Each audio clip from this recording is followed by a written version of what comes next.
aula de hoje é sobre um tema fundamental para a metodologia e a pesquisa científica. Trataremos da pesquisa bibliográfica preliminar, tão necessária para começarmos a nos apropriar de um determinado tema e contexto, mas, ao mesmo tempo, relativamente negligenciada na academia. Explico. Considero essa temática negligenciada por parte das escolas, faculdades e universidades pelo fato de geralmente assumirem que os jovens pesquisadores e pesquisadoras já sabem como proceder a tal levantamento bibliográfico, sem a paciência, o cuidado, o carinho e tempo necessários a ensinar essa coleta, análise e reflexão de bibliografias que contribuirão para a formação e cultura de pesquisas de impacto tão necessárias ao nosso país e à nossa sociedade repleta de carências que poderiam ser endereçadas tendo em seu núcleo de ação os procedimentos para a boa pesquisa bibliográfica. E a pesquisa bibliográfica trata, de certa forma, de um tipo de pesquisa que vimos anteriormente, a pesquisa secundária. Ou seja, precisamos começar a entender a pesquisa dentro do seu contexto. Então, será que é possível iniciar sua pesquisa a partir de uma mesa ou de uma bancada? Seja uma mesa num escritório ou uma bancada de estudos numa biblioteca? A resposta é sim. Você pode iniciar sua jornada de pesquisa em vários pontos de partida, indo à biblioteca, usando uma ferramenta ou plataformas de pesquisa, começando a procurar em bancos de dados online, sejam públicos, como a internet, ou privados, como as grandes plataformas de dados, artigos e selos editoriais consagrados. Muitas das perguntas do início são sobre definir seus termos, palavras-chave e coletar exemplos de trabalhos relacionados a tais termos e palavras-chave escolhidas. Esse é um exercício básico para, por um lado, aprender sobre a metodologia, mas também entender o assunto em questão. Portanto, a definição clássica de pesquisa secundária é a pesquisa que já foi coletada, em outras palavras, já existe. As fontes de dados secundárias incluem tipicamente documentos, cartas, diários e estatísticas oficiais, como relatórios governamentais ou organizações que coletam e publicam dados, periódicos, livros, sites da internet, registros de entrevistas, dados e informações históricas, etc. A principal vantagem da informação secundária é que ela já foi coletada por outra pessoa e, portanto, está frequentemente disponível com pouco ou nenhum custo, porém, nem sempre é apresentado da forma que o pesquisador desejaria. Isso ocorre porque ela pode ter sido originalmente coletada para outra finalidade. Isso significa que a investigação secundária geralmente precisa ser adaptada antes de poder ser utilizada em projetos de investigação específicos. Mas, lembre-se, os pesquisadores devem sempre avaliar a credibilidade das fontes secundárias antes de decidir utilizá-las. Todos os critérios e tomadas de decisão no uso ou não de uma fonte de dados secundária deve estar claramente apresentado e justificado na pesquisa. Dessa maneira, percebemos que a pesquisa secundária é contrastada com a pesquisa primária, pois a pesquisa primária envolve a geração de dados, enquanto a pesquisa secundária usa fontes de pesquisa primária como fonte de dados para análise. Vou deixar na descrição do vídeo outro videoaula que fiz sobre esses dois tipos de pesquisa, primária e secundária, para quem quiser saber mais sobre vantagens, desvantagens, aplicações, restrições, custos destas pesquisas. Retomando, um ponto importante da pesquisa preliminar é tentar entender o corpo de conhecimento ou corpos de conhecimento existente e as evidências existentes e tentar classificá-las, identificando lacunas. E claro, para isso, você precisa entender os termos que são falados no campo de pesquisa específico para sua questão de pesquisa e estudo. Então, o que significa entender o contexto e identificar esses termos? E o que é importante nisso? Deixe-me dar um exemplo. Imagine que trabalhamos ou estamos interessados em trabalhar com a temática da realidade aumentada. Então, as perguntas iniciais seriam: por que é importante realizar essa pesquisa? Ou o que estamos esperando? Ou ainda, que tipo de novos insights ou nova abordagem é essa que queremos entender e que ainda não foi explorada? Você também pode começar pelas áreas, a olhar para as tecnologias em que determinadas temáticas já foram aplicadas. Existem provas de que essa tecnologia funciona ou existe em algum outro tipo de evidência para entender o seu domínio de pesquisa e o seu campo de pesquisa? Então, se ficarmos com o exemplo da realidade aumentada, definindo a terminologia, você será confrontado com artigos que abordam a realidade aumentada, a realidade virtual. Você pode coletar exemplos em que as pessoas tentam experimentar diferentes tipos de aplicação da tecnologia.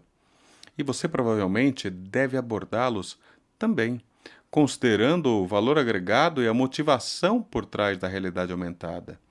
E qual era o propósito que esses experimentos e esses pesquisadores tinham originalmente?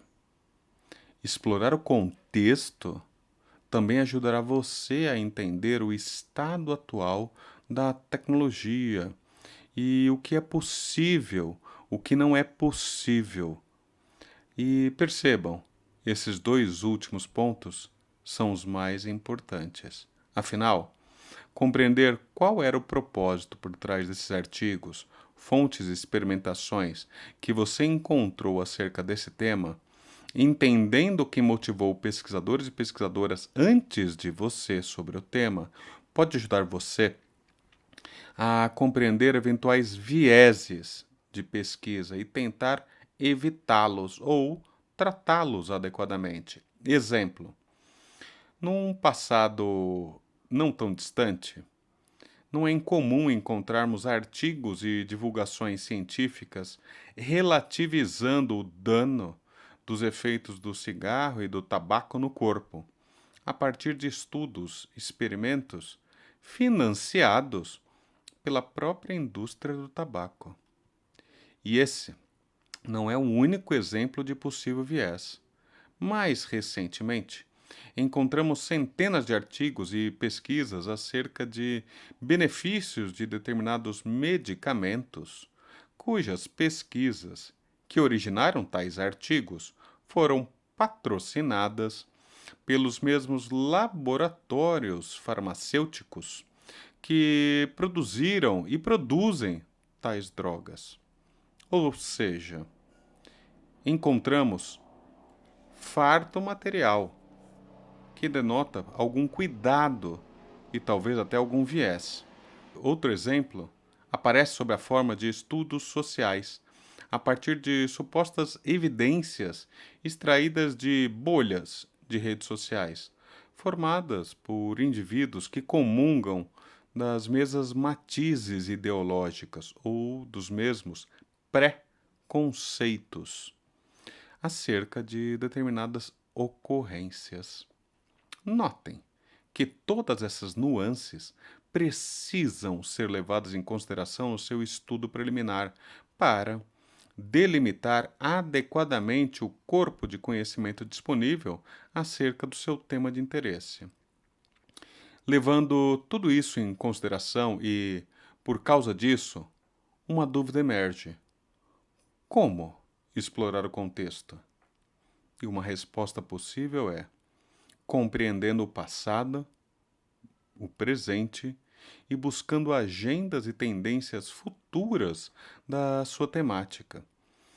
É importante tal contexto para compreender o cenário que delimita e, ao mesmo tempo, impulsiona a sua temática escolhida e que pode se alterar ao longo do tempo. Então, como mencionei no início, existem muitos pontos de partida para a pesquisa preliminar, mas onde devemos começar a procurar? Antes de tudo, o primeiro passo importante é encontrar diferentes fontes de informação. Comece identificando uma variedade de fontes, o que eu chamo de busca qualificada. Identifique diferentes fontes que você pode usar e, em seguida, use diferentes tipos de consulta. Explico. Liste termos e expressões-chave relacionadas tanto ao seu tema e partes que compõem sua temática, bem como suas dúvidas e coisas que gostaria de saber e vai descobrindo à medida em que se aprofunda no tema. Por exemplo, insights, contexto, tendências, histórico, estado da arte ou o que existe de mais atual, entre outras coisas. E experimente os termos com os quais você inicia sua jornada e digite-os em um mecanismo de busca ou base de dados, identificando o número de resultados que encontrará ao mesmo tempo que tenta combinar diferentes consultas de pesquisa. Portanto, use, além de consultas de pesquisa simples, combinações de termos e palavras-chave. Outra questão muito importante é manter um registro dos seus passos, decisões, achados, pensamentos e até resultados preliminares.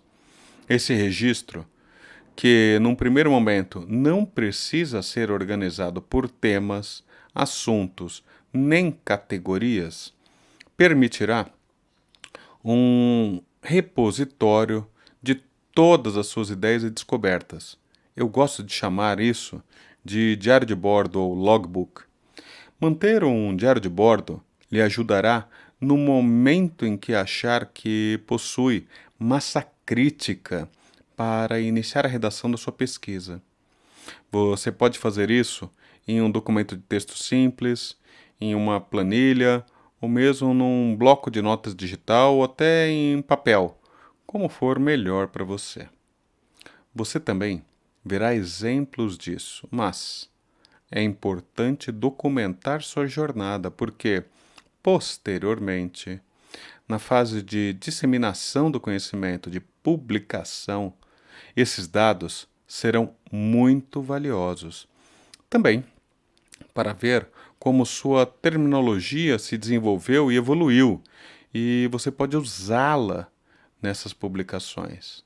Então, nesse sentido, se você se deparar com um texto ou vídeo com citações e conferências ou palestras marcantes, ou mesmo com publicações importantes, registre-as e as mantenha em seu logbook, em seu diário de bordo, para consultas futuras. E faça interações em seu diário de pesquisa, ou seja, revisite regularmente seu diário de bordo, sua documentação e reflita sobre o que registrou. Anote seus novos insights, novas relações e acompanhe a terminologia que você está usando e se esta é a terminologia apropriada. Portanto, se necessário, revise seus termos e consulte as fontes onde encontrou essas definições em primeiro lugar. Como eu disse, há uma variedade de pontos de partida para você começar a sua pesquisa.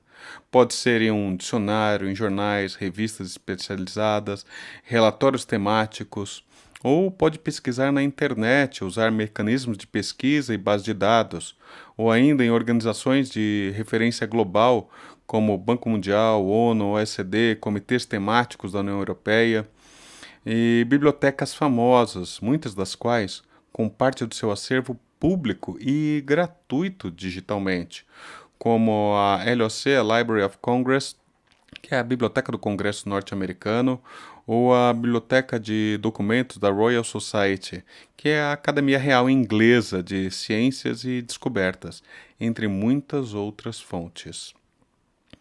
Normalmente, se você tiver uma abordagem mais científica, busque informações onde já existe um corpo de evidências e conhecimento, como banco de teses e dissertações ou bases de artigos científicos e periódicos acadêmicos.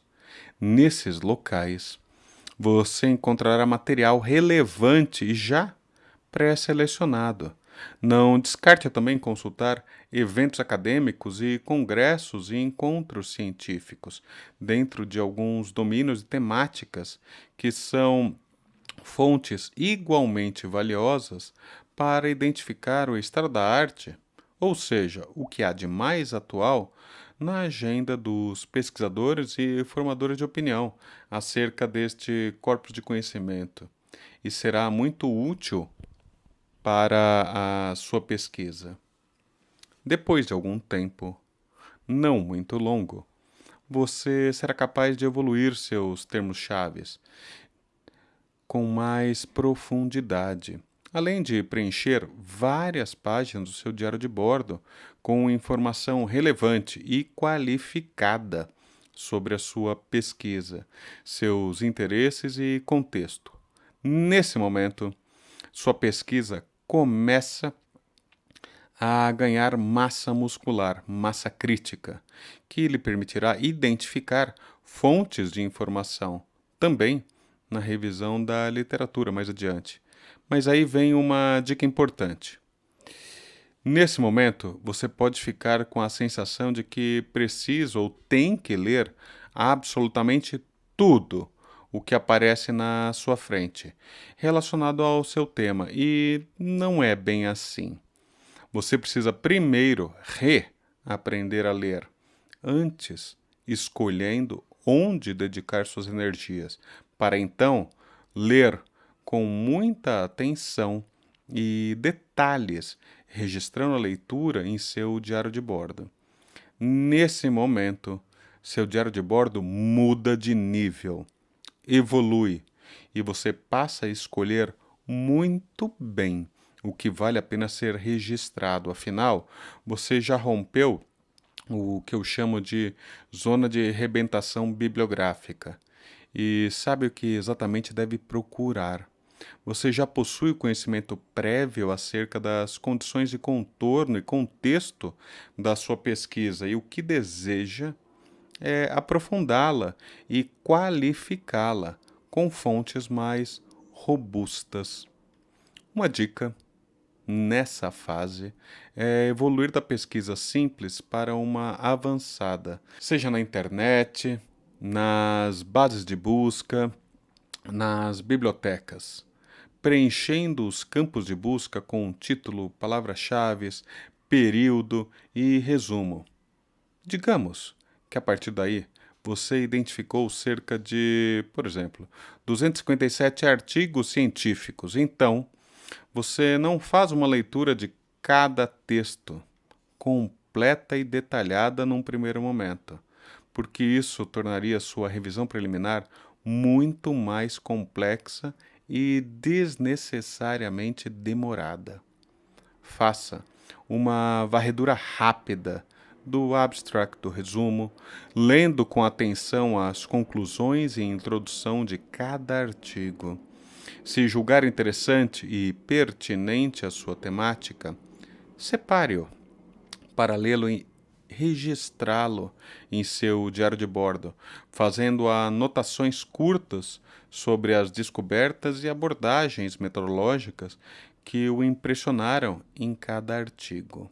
Portanto, essa é a dinâmica de evolução de um diário de bordo de pesquisa.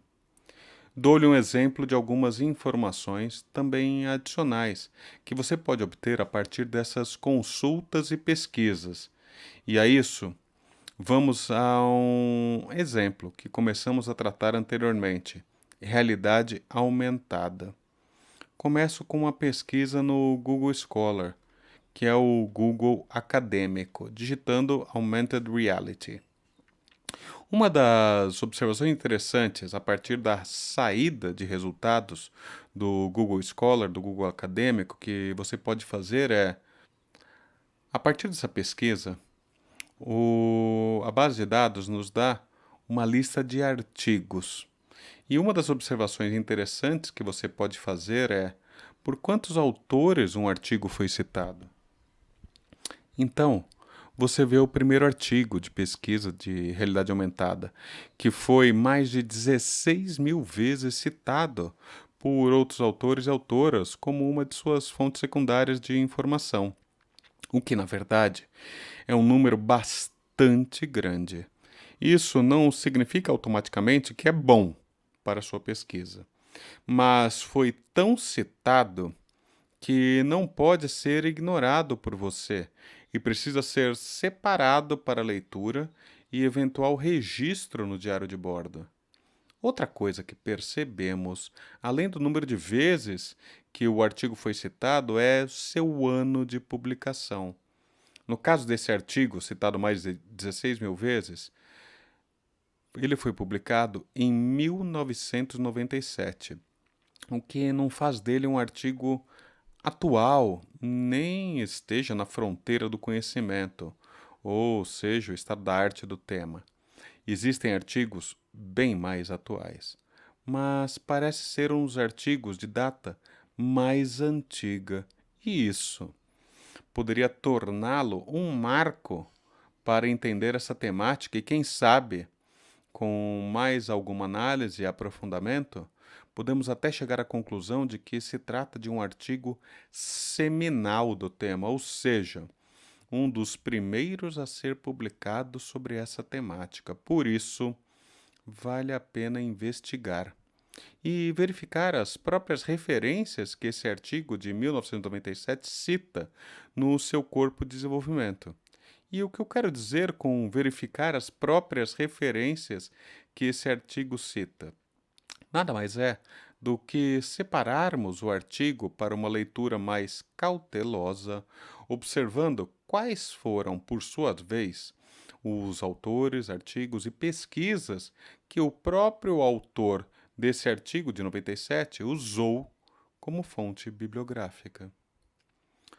Outra dimensão que observamos ao rastrearmos os resultados da busca nessa base de artigos científicos no Google Scholar é que encontramos aplicações específicas da realidade aumentada na educação, nos games, entretenimento, também em aplicações industriais, em pesquisa e desenvolvimento e até na medicina.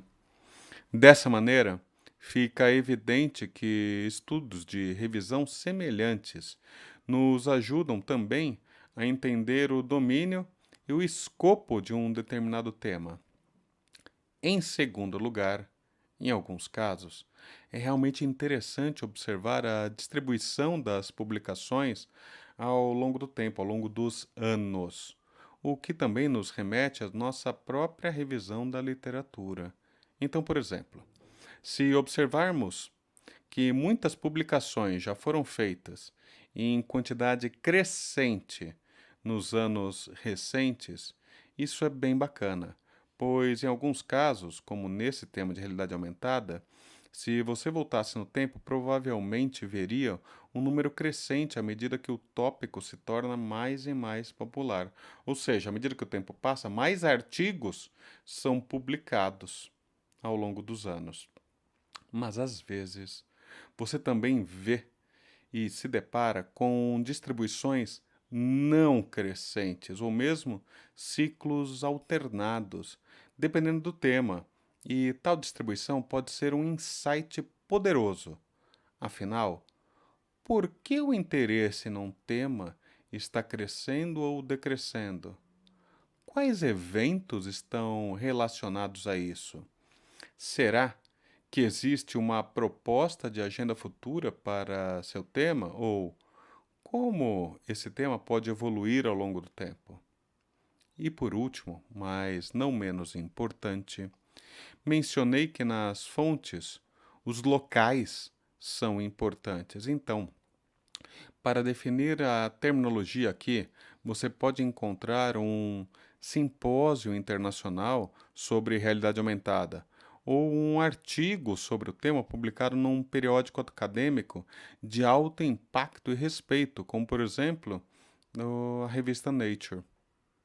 Assim, a partir desse vasto leque de fontes secundárias que vimos, relembrando, documentos, cartas, diários, estatísticas oficiais, periódicos, livros, sites da internet, registros de entrevistas, dados e informações históricas, entre outros, você é capaz de identificar diferentes domínios de aplicação e contexto para o seu tema de interesse e, definitivamente, faz sentido se debruçar sobre cada uma dessas fontes, sejam anais de congresso, handbooks ou estudos de meta-análise, além de bases de artigos como CAPES, Web of Science, Scopus e bibliotecas online de grandes institutos e universidades pelo mundo. Todas são fontes para entender o que está acontecendo considerando o estado da arte da sua temática de pesquisa. Por último, mas não menos importante, esteja atento ao pesquisar termos dentro de uma bolha.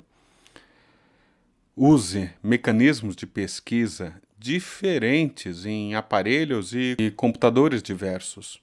Você pode achar muito interessante pesquisar termos e usar os mesmos termos de pesquisa em mecanismos de pesquisa diferentes, ora em guias anônimas, ora em guias logadas no seu perfil e conta. Esteja ciente de que, quando você faz login em certas ferramentas como o Google, o seu perfil, seu login, também determina o que você encontrará e isso gera um viés na sua pesquisa. Por isso, dê preferência a ferramentas de busca em bibliotecas públicas ou universitárias, guias anônimas ou desconectadas, nas quais você não possui um perfil de usuário específico, o que pode lhe fornecer perspectivas realmente novas sobre o tópico. Resumindo, pense no propósito. O que é e o que você realmente está procurando, e depois volte a isso mais tarde.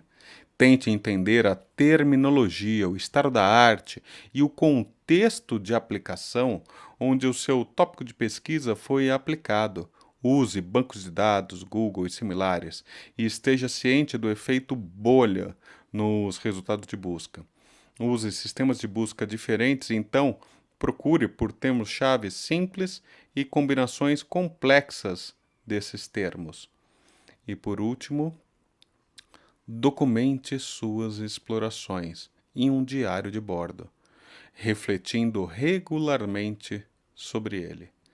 Eu te desejo sucesso. Obrigado.